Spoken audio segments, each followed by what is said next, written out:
Hi guys! For today's video ay isi-share ko kung paano pumunta ang Astoria pag nagko-commute at kung paano ma-avail yung shuttle nila at yung around Astoria at ano yung pwedeng ma-avail na service nila at iba pa. Simulan natin sa pagko-commute. So, ito yung itsura ng terminal sa Irawan. Dito na yung mga bus at mga van, pati mga cab at jeep. May sarili silang pwesto. Makikita nyo, madaming mga nagtitinda. Merong mga sari-sari store, maliliit na karinderya, meron ding ticketing office para mag-book ng ibang airlines, may drugstore at iba pa at meron ding waiting area. Pero nakikita nyo, wala masyadong bus o van, paisa-isa lang. Ang pagkakaalam ko, bagong terminal lang ito. Dati kasi ang alam ko sa San Jose yung terminal. Medyo malayo to ng konti sa city proper. Makikita nyo yung mga numbers sa taas, pati yung mga destination kung saan pupunta. Kaya hindi naman mahirapan maghanap. We are a family of 4 by the way, 2 kids and 2 adults. Galing kami sa city proper. Doon kami nag-book ng room for a couple of days para sa city tour at island hopping. Tapos, papunta kami sa Astoria para mag-stay din doon. Galing sa city proper, may mga jeep o cab na ang signboard ay Irawan. Yun ang pwedeng sakyan papuntang Irawan Terminal kasi didiretso talaga sila doon. Natanong ko ang pamasahe nasa 35 pesos daw. Ang ginawa namin, since may dala kasi kaming maleta at may mga bata pa, yung isa 6 months pa, so nag-tricycle kami pa Irawan Terminal. Ang singil sa amin, 300 pesos. Mga 45 minutes away from city siya. Wala silang grab sa Puerto Princesa. Doon kami nagpa-drop off sa mga vans kasi mag-van na lang kami instead of bus para mabilis at convenient kahit paano. Ang biyahe niya mga 1 to 1.5 hours to Astoria at pamasahe ay 200 per head. Yung sinakyan naming van ay yung mga short distance lang din, yung papuntang Rojas or San Vicente. Yung pa El Nido na van, hindi sila nagpapasakay pag short distance lang. Meron din palang mga van sa airport, so pwede din doon sasakay papuntang Astoria. Not sure kung magkano pamasahe. Pwede ding mag-book ng shuttle sa Astoria mismo kung galing talaga sa airport. Kung exclusive transfer service, one way nasa 3.5 yung rate. So per way yun for 7 to 8 packs. Alam ko pwede din shared van. 500 per way siya per packs. Message nyo lang yung messenger ni Astoria Palawan kasi nagre-reply naman sila. Ito yung sinakyan namin pa airport, coaster bus. Meron silang schedule sa mga joiner lang. So pag galing sa airport, every 7 AM, 10, 1 PM, 4 PM at 8 PM. Pag galing naman sa Astoria to airport, ang kanilang schedule sa shared van ay 4 AM, 7 AM, 10 AM, 12 noon at 4 PM. Ang galing lang kasi madami silang schedule kasi 'di ba yung concern naman pabalik ay oras ng flights and all, malayo siya sa airport. Kaya buti na consider nila yung shuttle kasi laking tulong sa mga nagsa-staycation doon. Hindi siya hassle. Ito pala yung itsura sa labas ng Astoria. Sa main ito. Kasi meron pang isang way pagaling sa Astoria Water Park. Tabi niya ay school. Dito ako sa tapat may mga tindahan na merong maliit na karinderya at merong restaurant sa tabi. Ito naman yung menu nila. Okay din, dito kami bumili para sa lunch at dinner. Kasi ang breakfast ay kasama naman sa binook na accommodation.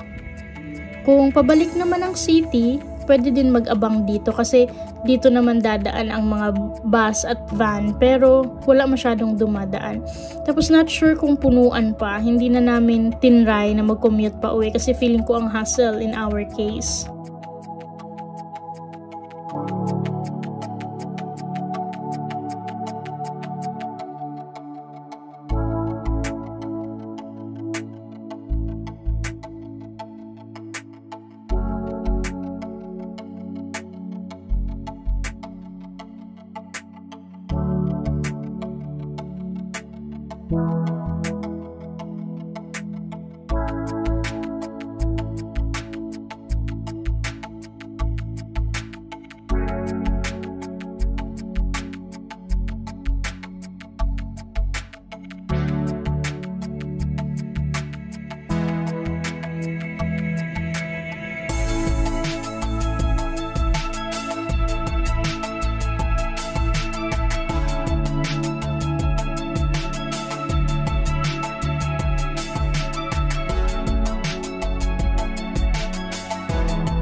Ito naman paglabas galing sa water park.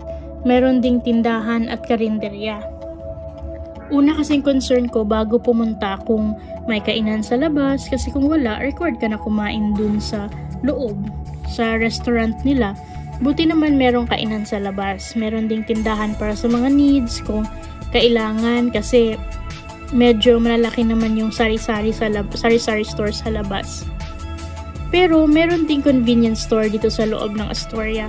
Monsterific ang tawag sa store sa water park banda. Hindi naman din kamahalan, medyo mataas yung price kasi sa tindahan, pero hindi naman sobrang laki ng patong. Fair lang. Meron ding souvenir shop sa tabi.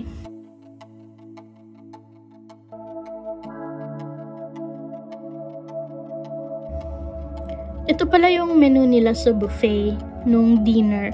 Yung breakfast hindi ko ata na video, pero ganun din lang except yung sa main dish na mga bacon, eggs, masarap ang foods nila. Pero katagalan, nakakaumay din yung araw-araw ka pala nagbo-buffet, no?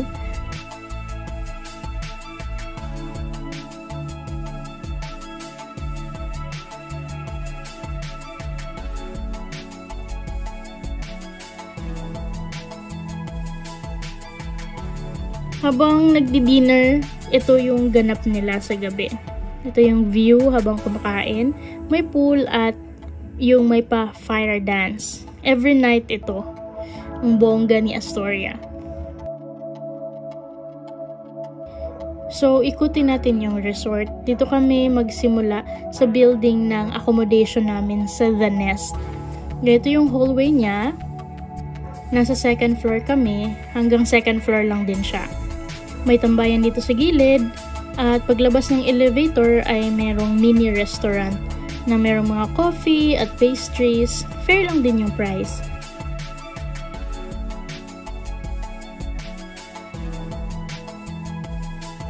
At ito yung lobby nila. At reception pag dito nakabook. Sa labas ay yung pool ng The Nest. At meron silang free water na may lemon. Ito yung pool nila. May pang kids din, meron ding life jacket na pwede hiramin sa gilid. Pwede ding humiram ng towels at merong nagbabantay sa pool dito. Dito sa may gilid ay parang waiting area pag early kang dumating or pag madaming guest. Dito na sila nagpapa-orientation for group or family para sa resort information. Meron ding maliit na playground. Ito ay malapit lang sa water park. Meron silang complimentary snacks at necklace per person. Even the baby. Bongga. Dito, palabas kami, ikot-ikot. Pwede magparadyo sa guard kung gusto pasundo ng cart. Kung saan mo gustong pumunta sa loob ng resort, pero kaya naman din lakarin. Libre lang yung cart pag sumakay. Malapit din sa The Nest yung The Mangrove Convention Center and Events Place siya. Pwede siya i-rent kung may event or kahit weddings, ganyan. May pa-activities sila niyan, kaya may mga parang bahay kubo. Malawak ang area, malaki ang parking space. Ang saya lang din maglakad-lakad dito, wala masyadong tao. More on nature feels talaga.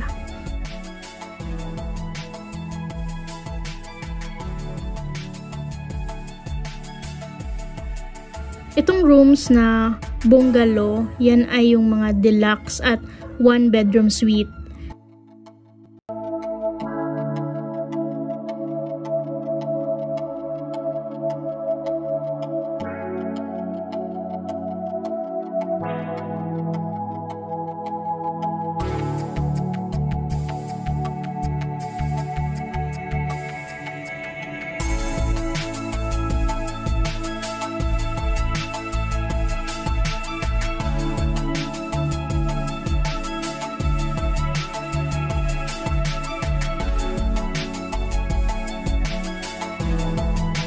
Dito naman ay The Alcove. Dito sa The Alcove naman, pag yung accommodation mo ay yung superior rooms, meron din silang lobby. Pero yung reception ay dun sa pinaka-main reception. Andito pala yung gym sa The Alcove. Free of use din yan. Ang cute ng kanilang mga wooden chair.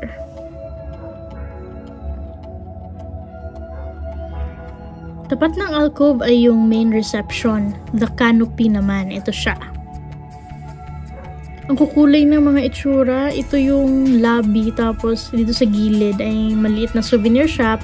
Dito din sa loob ay may maliit na reception kung gusto mag-inquire about sa iba pa nilang services tulad ng maghihiram ka ng equipment para sa golf, etc.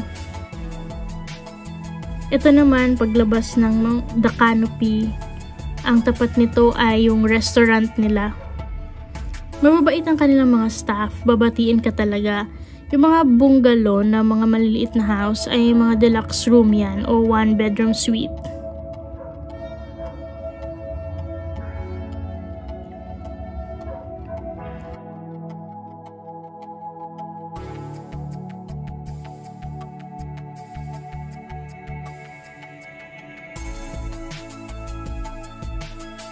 Dito sa gilid ay yung golf area. Meron din silang greenhouse. Meron din silang playground. Ang lawak ng lugar, grabe. Kahit madaming tao, di mo mafe-feel na madami kasi kalat yung mga tao. Kung may chance ulit na makabalik sa Puerto Princesa, dito ulit ko feel magstay kasi madami kang pwede gawin talaga, hindi ka maboboard.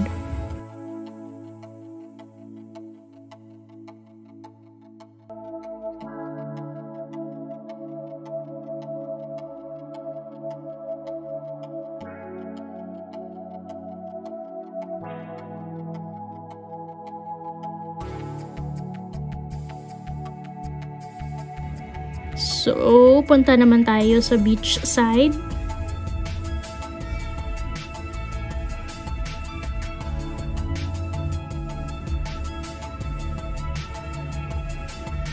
Share ko lang pala dun sa souvenir shop kung saan pwede maghiram ng golf equipment. Meron silang ino-offer na complimentary transportation, free transportation back and forth sa isang kilalang beach sa Puerto Princesa kung gusto mo mag-beach. Merong oras din, kaya kasi yung beach side nila dito ay hindi masyadong maganda. Also, may mga part na hindi pwede paliguan. Madami ding jellyfish, lalo kung season. Pero hindi na namin in-avail yung magbi-beach kasi nag-beach na kami bago mag-Astoria. At the same time, medyo malayo, mga 1 to 2 hours away yung beach.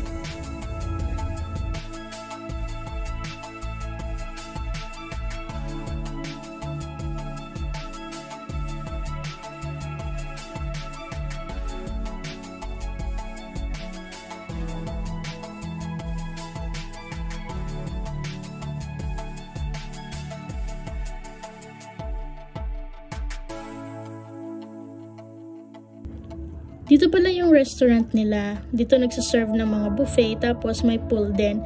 Tapos sa gabi, sa harap nito ay may fire dance. Every night yun, kaya ang bongga ni Astoria.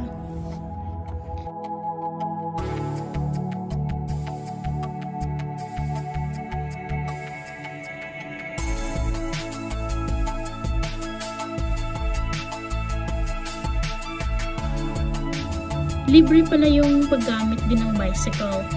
Dito na side ka pwede maghiram, pati kayak. Yung building na yan ay hollow dome. May mga events din dyan. Parang restaurant and bar.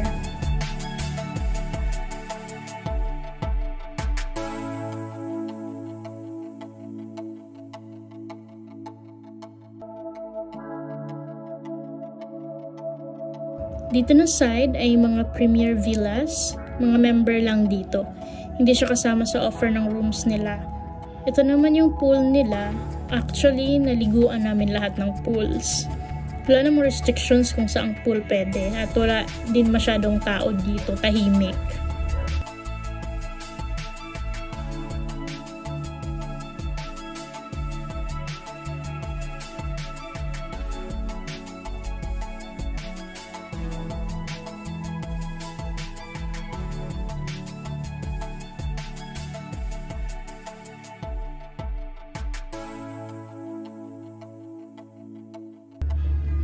Ito naman ang view paggabi. Hindi yan Christmas, July yan, pero ang daming Christmas lights. May pagganap sa Hollow Dome paggabi at ang sarap magtambay dito. Ang chill lang, wala masyadong tao.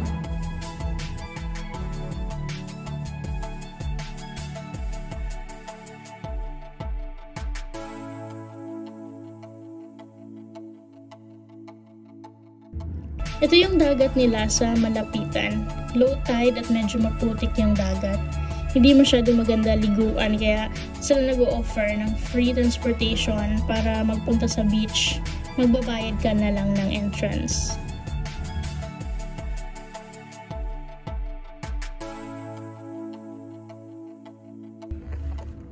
Ito naman yung Astoria Water Park.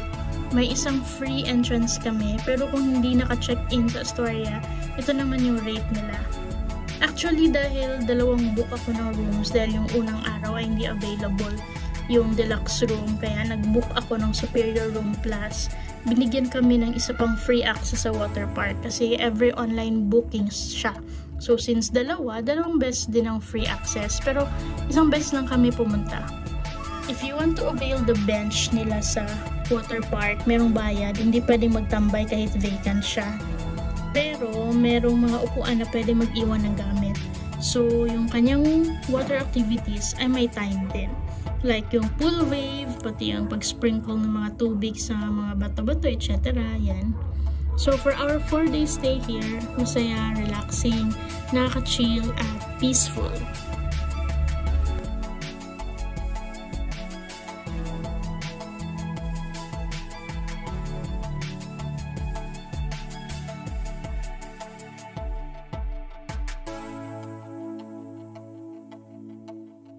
Itong side na ito ay for free if you did not avail the table around the water park.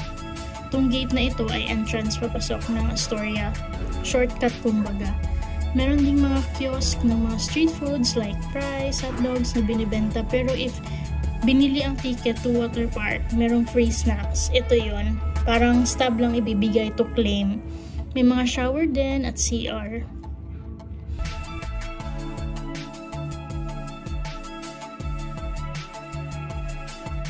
Sa resort, meron din silang recreation center. Sabi nila, free kami to use for 1 hour every game. Pero nung time na yon kasi hindi naman peak season, kaya pwede daw hanggat wala namang madaming tao. Meron silang billiards, ping-pong, may mga board games sa loob, may table football, may videoke, meron din computer games at maliit na playground. Yung sa videoke, need yun daw magpa-reserve a day before. May water for free yan. May staff din na nagbabantay. Yung computer nila siguro na overuse kaya naghahang na. Hindi na gumagana yung dalawang computer, yung isa na lang. So, nag-try din kaming mag-kayak, mag-golf, at mag-bike. Meron din silang volleyball at football in fairness. Share ko lang din na nung pauwi kami, 3rd day namin sa resort, nagsuka at nagka-diarrhea kami ng anak ko. Siguro na-impatcho kasi every morning buffet ang breakfast. Tapos meron ding isang night na nag-buffet din. Parang hindi natunawan. Sinabi namin sa reception, good thing meron silang nurse. Meron din silang pang first aid na gamot na binibigay. That's a good point talaga na merong nurse na on duty sa resort kasi malayo sa Kabiasnan. Malayo sa pharmacy, malayo sa hospital, sa Puerto Princesa, Palawan pa. Meron naman din kaming dalang gamot pero ilang piraso lang kasi for first aid lang din. Kaya nang naubos, nagpunta na kami sa reception. So, yun ang aming experience sa Astoria. Ang saya. So, if you have questions na hindi ko na-mention, baka kaya kong sagutin, comment lang. Salamat!